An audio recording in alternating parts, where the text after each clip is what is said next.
Electrocast. Hold on to your butt. Come on, sucker. Let's get it on. Oh, you want to fight? You want to fight? I do not entertain hypotheticals. The world as it is vexing enough. You don't know anybody named Iris? I don't know nobody named Iris.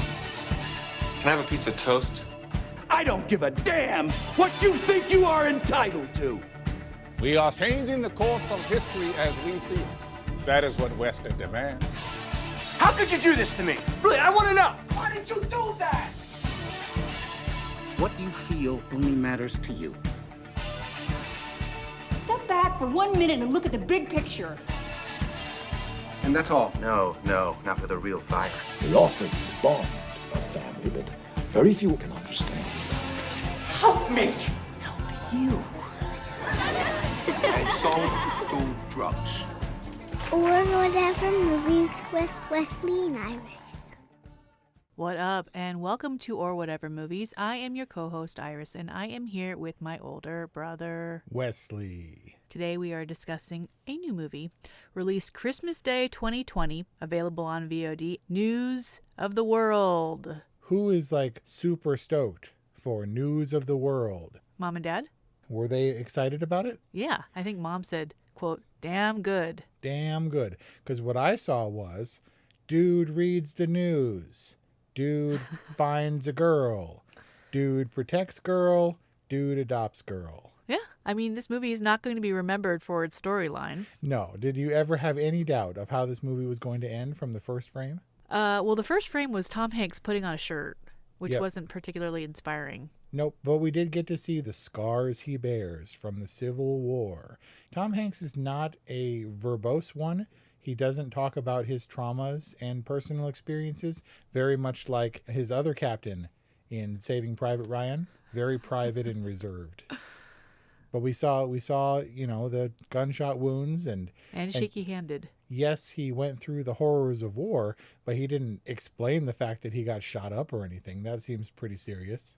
Only Tom Hanks, man, can make a Confederate captain empathetic, right? Or like even noble. Honestly, I didn't even get that distinction.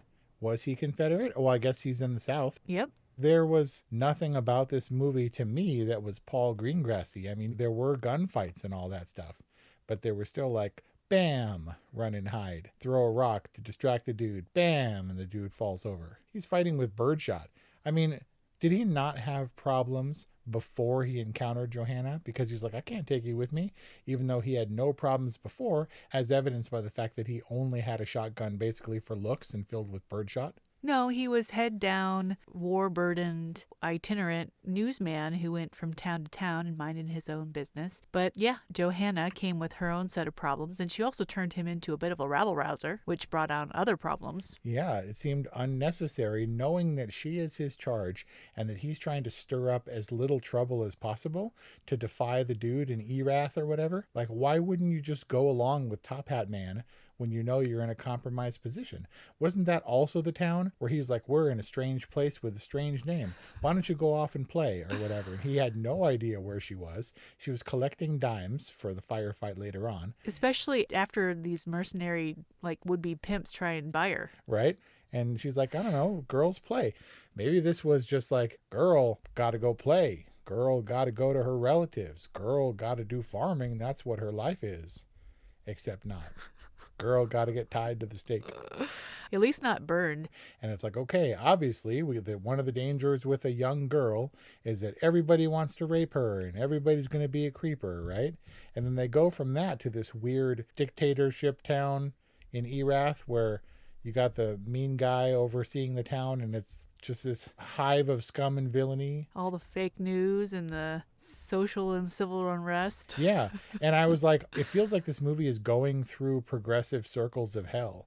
Like, we're going to come out the other side, but first we have the Wild West rape fantasy storyline, and then like the evil town. It was almost like a video game. You called it sequences and you called it circles, which I think belies the episodic kind of event-based structure.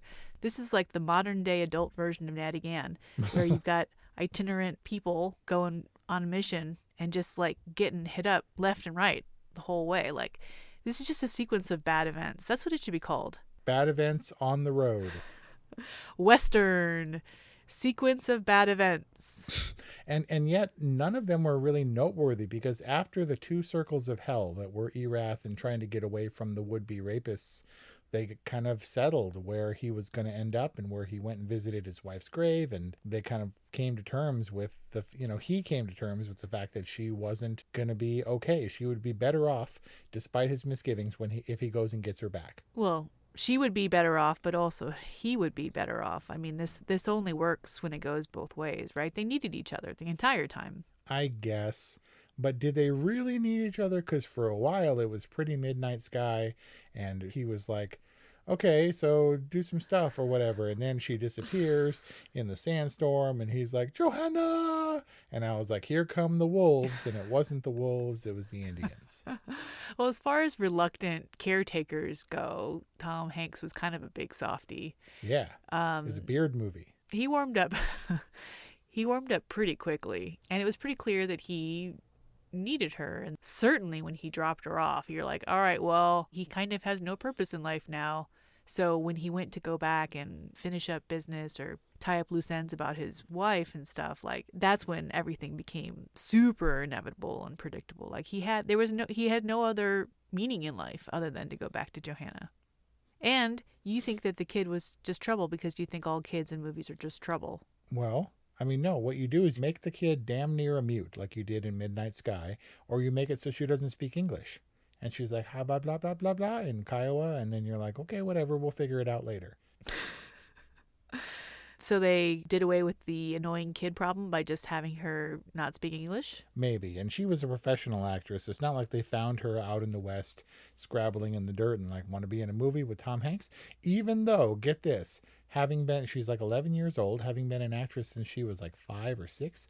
I think she had her first starring, like her leading role at 7. She claims she had no clue who Tom Hanks was. Well, he's not on YouTube.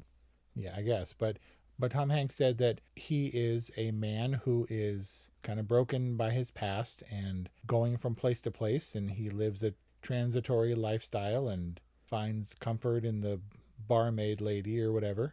Is very Natty Gann in that way too. Oh my God, it's so Natty Gann. He said that love transforms a person. And in that way, yes, he needed her and she contributed to his life, certainly in the way that he contributed to better her life. He also took something from it, a love relationship that he wasn't too gruff to anticipate. He wasn't the like, goddamn kid. He wasn't Rooster Cogburn yelling at precocious Matty Gann. True Grit reference. Yeah. And you can see he just wanted what was best for her, but it wasn't like, hey, girl can't keep up with me. It was more like, she belongs in a place where she'll be safe with family, and that's probably not best with me until he realizes it is. What he realizes is that neither of them belong anywhere or with anyone but each other. I guess. Because he doesn't have a family. He doesn't have, like all of his, whatever he was fighting for in the war is done.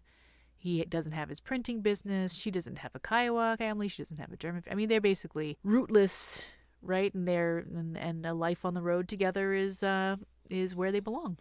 And specifically, the movie didn't set up any other opportunities. I mean, once we did away with the lady that Tom Hanks kind of gives some exposition to for his situation with his wife, there are no other lasting characters. And so it was inevitable that it was going to be them or nothing. It felt brief and inconsequential in some ways. I wondered if Tom Hanks hadn't been Tom Hanks, dude, and it had been someone else, if I would have cared. This movie is all Tom Hanks, although News of the World is kind of a cool title, and I thought it had more potential than they or maybe the novel explores. Like, News of the World is pretty cool, like this idea that, there's one man connecting societies. Like, I anticipated that he was going to be some kind of the harbinger of good or bad news, and, some thing that's really going to usher them into this new era and blah, blah, blah. But it was something much smaller, much subtler than that. Yeah, I was trying to figure out how the theme of this movie and his job connected symbolically or metaphorically to his journey with her. She was obviously an international figure, but that's about as far as I got. I wasn't like, oh, see, because he's a newspaper reader guy and it ties into blah, blah, blah. It didn't really come together in that way. It was more about how the story made an impact on his profession as a traveling newsman than it was about how his profession as a traveling newsman affected other people. Like, it's used to illustrate that he goes from this guy who's just reading the news from town to town to someone who sees his reading of the news as a platform to entertain and inspire and educate and maybe even change people's thinking or change the way a society or community looks at themselves, like he did in Erath. The title had promise, and I'm sure there was a lot more. It was a lot more involved in the book, but maybe we'll fall through the cracks a little bit because it's so simple, and Tom Hanks will be the draw, and that will kind of be it. I would have thought that Paul Greengrass, when I found out that he was directing it, I was like, he has the opportunity to make any situation tense, because Captain Phillips, a lot of it was talking on a big boat that didn't maneuver. It's like, how do you take this measured Western with Tom Hanks, where a lot of it is contemplative and on his face, and make it exciting? And I thought that the gunfight, as cool as it was a little bit reserved. I thought coming in that it would be filled with much more undercurrent than it was. Like subtext? Well, just an underlying sense of drama and urgency, that she's always kind of in peril. And I didn't feel like that until peril was immediate. But it seemed like kind of a mature turn for both Paul Greengrass, is obviously an accomplished filmmaker, and Tom Hanks. Like, they went for a more subtle approach to telling the story. I mean, Tom Hanks said it was a Western, but only because of the setting and the period and the clothes. He said otherwise it's people finding love and finding a relationship and human connection and all that stuff. Because it was such simple storytelling that you did expect there might be something deeper or more subtextual going on, and that didn't really happen. When they meet in the town, right, and the would-be pimps are like, hey, blonde, blue eyes, like, she'd fetch a lot of money. And he's like, she's not for sale. And then they get into a little quarrel. And then Tom Hanks does the thing where he takes the dude by the collar and puts him up against the wall. That thing that dudes do when they try and show that they're tough. Yeah. Like, in that moment that you're like, Tom Hanks just has no chance against these guys. Like, he looks kind of sad and old. Aww. I mean, not in a bad way, like in a, just showing his real signs of age way. And then you think, okay, so this is where Tom Hanks' street smarts and wits are going to like rise to the occasion, and he's gonna outwit these guys in this rock clambery shootout thing. And then he kind of really doesn't. I mean, if anyone outwits the scumbags, it's Joanna and her dime shot. Yep. And he just kind of, is the only thing that Captain Kidd brings to the party is his principle that he's going to protect Joanna until he dies. And which I honestly thought he was going to do. And it's about the principle, right? If he's nothing if not a man of principles. And when putting up that dude up against the wall, it made me think of Alec Baldwin when they put him in a fight scene with Henry Cavill in a couple of Mission Impossibles ago. It's like, no, you're not going to stand up against Superman and try to punch him. Like, not for a second is that fight going to go in your favor. And also, when he put that dude up against the wall, he turned his back to everybody else and Johanna. And that would have been the opportunity for them to snatch her and run away. That's true. But some things came together. Like, it wasn't just like, hey, she's not for sale, let's move on and have dinner. And then they were like chasing her, and he's like, wait, what's happening? They're chasing us? He knew that once he got out of town, because he was hightailing it, he knew long before they were in view that they were chasing him.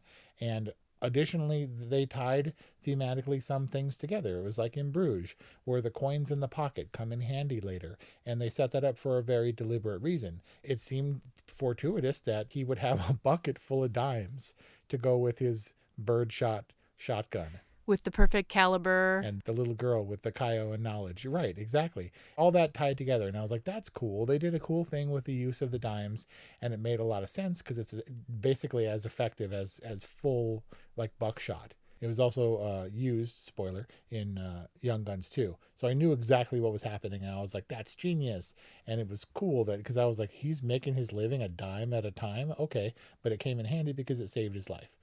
And there, it's not to say that it wasn't dynamic. It was just like, kabam, I know what you want, kabam, give us the girl, kabam. And they would like trade firing, but he did outsmart them, and it did feel tense, and he eventually overcame 3 dudes while also trying to protect the little girl. I think they kept their heads up a little bit more than they should have.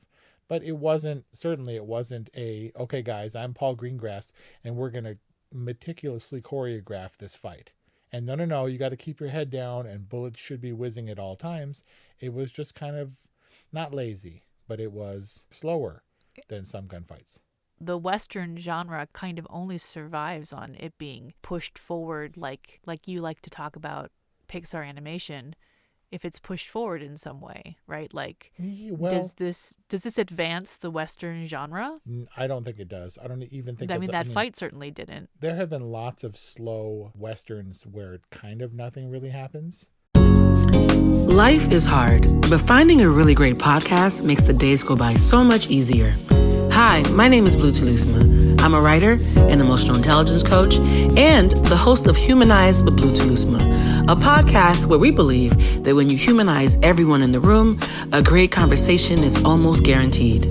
Join us every week here on Electricast as me and my guest co-hosts unpack big topics and interview even bigger personalities with a sense of humor and a dash of mischief. If you're looking for a new best friend in your head, we've got you covered. Electricast. And a lot of those are fine because I like living in this world. But the mark of a slow movie as opposed to a hoppin' movie is when they take entire scenes to go back and revisit a house where stuff happened like 8 years ago and nothing has happened since, right? It was like Nomadland, checking in on the old house where the girl used to live, where she used to live with her husband, spoiler, and they'll like think about stuff. And like look at little lace gloves and it tells a story, but it tells a slower story than we'd expect. There's always this idea that the West was a dying age. The last days of the gunfighter before the telegraph came in, or the railroad came through town and messed up the small towns and became all about commerce and stuff. And that's fine as a backdrop, but I like Westerns. I'm not sure that a Western has to add to the genre each time, because Westerns for me are like comfort food. And sometimes comfort food, like Taco Bell, is technically food that you are familiar with, but that doesn't mean it's the highest quality. I'm not saying News of the World was Taco Bell, but it didn't have to be, oh man, I've had macaroni before, but this is truffle mac and cheese. It wasn't gourmet Western. Just to be clear, Taco Bell is not traditional Mexican food. No, but you go back to the things that are familiar and comforting from when you were a kid. Like a Frito boat? No, dude, Taco Boat in middle school, that was the bomb. With the sauce all over it. But still, I saw a thing like DoorDash. Taco Bell is on DoorDash now, and I saw that stupid cheesy gordita crunch or whatever. Yeah. And I have this weird fixation on it. I can't stop thinking about it, but it makes no sense because it's crap. There are lots of movies that are cheesy gordita crunches that I like them because I feel comfortable in that world, but they're also kind of crap. And is News of the World one? Is News of the World one of those movies? It's not. News of the World is not the cheesy gordita crunch of Westerns. Because Sling Blade is the honey mustard pretzel of independent movies. That's out in the world now. So I was hoping that different things would happen. What ended up happening is exactly what I thought would happen. They have a language barrier and then they don't. They have struggles and then they get through them. He gets rid of her and then has to come to terms with the idea that he doesn't want to get rid of her. He goes back, he's going to ask for her forgiveness, and after a tantrum, she's going to forgive him, and that they're going to ride off into the sunset together. But the satisfaction doesn't come from the surprise in this scene. Like, I just rewatched this scene before we started this review, and it's pretty moving, and it's beautifully shot, and both he and the actress, Helena Zengel, take a really light touch to the performance. Like, it's subtle, and the dude's got the shotgun, and it's cocked and it's ready to go, and then he kind of lowers it, and they're all giving in to the inevitability, and it's just kind of beautifully staged and shot, and it's emotional, and then ultimately unsatisfying. Why is that? Because I think we've seen versions of this movie that challenged our expectations. Because they are postmodern cinema of the original American genre, And we're used to white hat, black hat, good guy win, bad guy die. Good guy, white hat gets girl or whatever. And that was almost what News of the World was. Tom Hanks was never a bad guy. There was no question morally about his intentions with the girl, which had to be sound, I guess, if we were going to acknowledge that him not being akin to her was going to take her on full time. And it just never challenged me. It was lovely and nice. Which is why this is a good movie for mom and dad. Maybe that's the case, but it just, you think if Tom Hanks is going to be drawn back into this genre after all these years, you know, you'd think he would bring Buckshot or the surprise of cartridges full of dimes as opposed to Birdshot. This is kind of a Birdshot movie. You love Westerns. How does this work as a Western? It's my favorite Tom Hanks Western. Is he in any other Western? What? How dare you? This is his 5th Western character. Tell me. Do you don't remember the classic 1950s Woody's Roundup? He had a snake in his boot. He saved Jesse from old Stinky Pete. He rode on, what was the horse's name? Buckshot? No. Buckeye. Yeah, I was going to say Buckeye too, but that's definitely not it. It's something Woody's horse. Woody's Bullseye. Bullseye. We were almost there. Sorry, the Pixar Westerns within Toy Story movies don't work. How dare you? And if we are going to consider these Westerns, then how could you say that Captain Kidd is better than Woody the cowboy? You can't. I can't. So how personally, I want to get your personal take on this. Well, Westerns were basically the Bond movies of the Old West, right? He was brave and enterprising and quick on the draw and quick with the ladies and all that stuff. And they had those components which are essential, and then postmodern Westerns kind of brought that around. We got the sort of grittier anti-hero Westerns with the Sergio Leone spaghetti Westerns, and then Unforgiven came along, where it wasn't just about the guns. He was a broken down old guy. He was a farmer who was not meant to be the killer that everyone expected him to be. He wasn't the fastest draw. Maybe he was the smartest draw. And so once we break those conventions, we can get Westerns that are more about just civilized life in these towns and the lawlessness of the outskirts, and how we have these bursts of violence, which I think typify the lifestyle of the time. And so in that way, I was happy to live in this world where it was more about day-to-day life and not about necessarily the fantastic nature of the time that El Guapo and the cowboys came to town and raided the village and made off with the women and all that stuff. El Guapo and the Cowboys, was that a Three Amigos and a Tombstone reference? Yeah, but it's just like, they're coming, yeehaw, and they're like shooting and riding in at the same time. It wasn't like that. It was just like circumstantially, he upset the wrong people by trying to protect this kid, and thus had to protect himself by extension outside of the bounds of the town's law. I don't know. It was simple, and maybe like what the old Western TV shows would have been like, as opposed to a film, which tends to focus on the more heightened elements. There was like the wagon wheel. Oh yeah, thing. That wheel almost came off.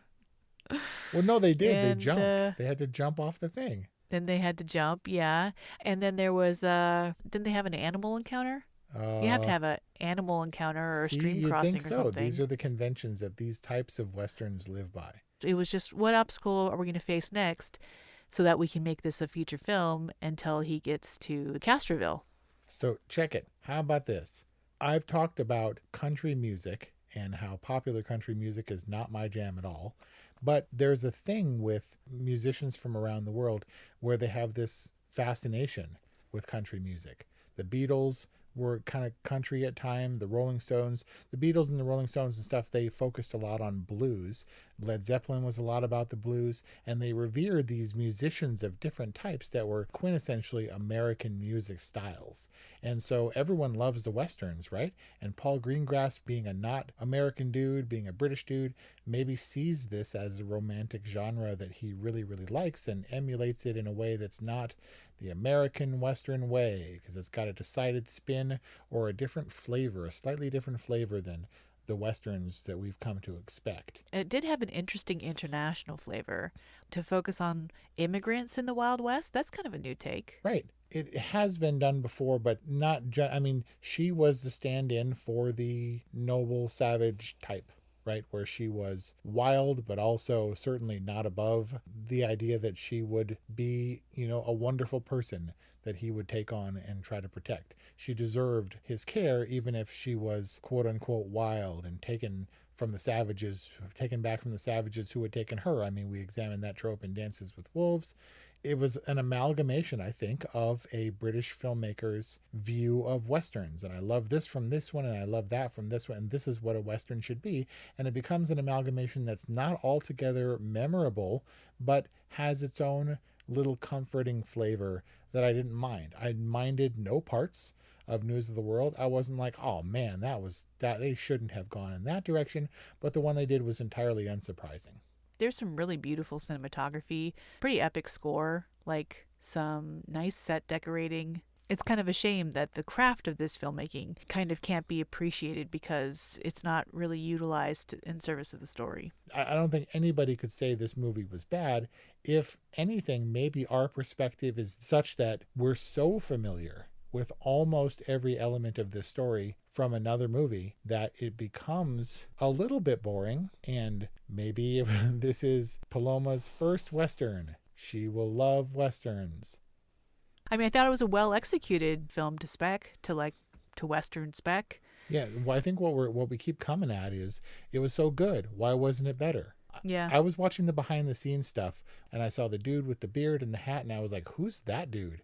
I don't remember him in the movie at all. And I think he was one of the would-be abductors, rapists, but I can't be sure because no one really stood out very much except the principal characters, of which there were only two. And Kelly thought that everyone in this movie was Shia LaBeouf. She's like, is that Shia LaBeouf? He's kind of got Shia nose. He's kind of got Shia face. That guy looks like Shia too. And they all sort of look the same. And I didn't think that. I thought now that would be a movie. It was more Miles Teller for me.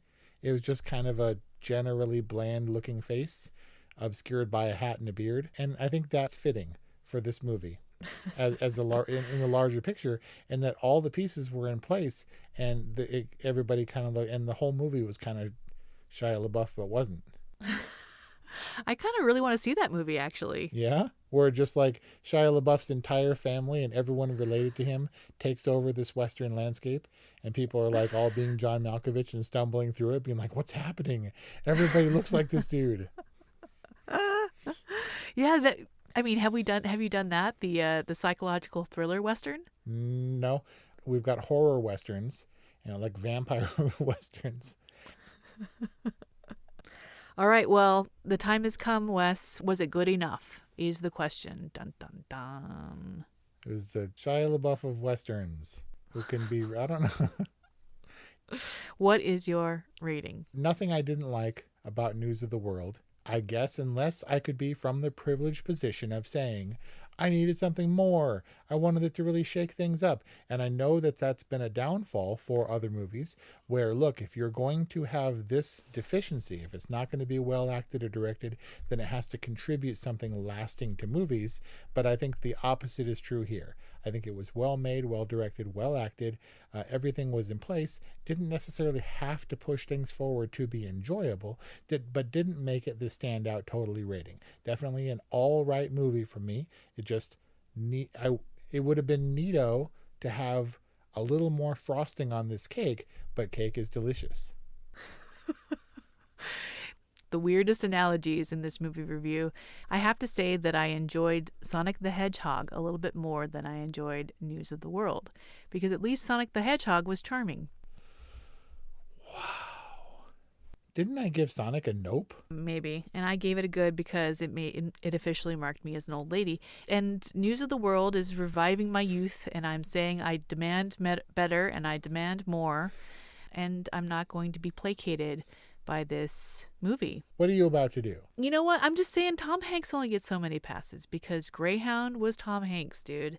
And I can't say the News of the World was Tom Hanks, dude. Then I'd just be redundant. I dare you to do it. Jerk that smoke Fine, wagon I give it a and good. go to work. Man, that was a close one. Only on Or Whatever Movies does News of the World get compared to Sonic the Hedgehog. Sonic the Hedgehog comes out as a clear victor. That is our review on News of the World. Let us know what you think. How do people contact us, Wes? 818-834-0444. 818-835-0473 or whatevermovies@gmail.com. Wes is doing a lot better as our social media ambassador, so hit him up. Thank you for listening, and we'll see you next time. Electricast. Welcome to Tuning Into Sound Wellbeing, where we harmonise your mind, body and soul. I'm Amanda, your sound therapy expert. And I'm Stephen, the curious explorer uncovering the mysteries of sound. Together we explore vibrations, frequencies and the power of sound therapy and tuning forks. Discover ancient wisdom, reduce stress and tune into a healthier life. Subscribe to Tuning Into Sound Wellbeing today. Introducing the Deep Leadership Podcast. Leadership is a people business. That's the philosophy of your podcast host, John Rennie. As a former submarine officer who spent 22 years leading businesses in corporate America before starting his own manufacturing business, he knows that leadership matters. Deep Leadership is real-world, actionable leadership advice from John and his expert guests. Become a leader worth following. Subscribe today. Electricast.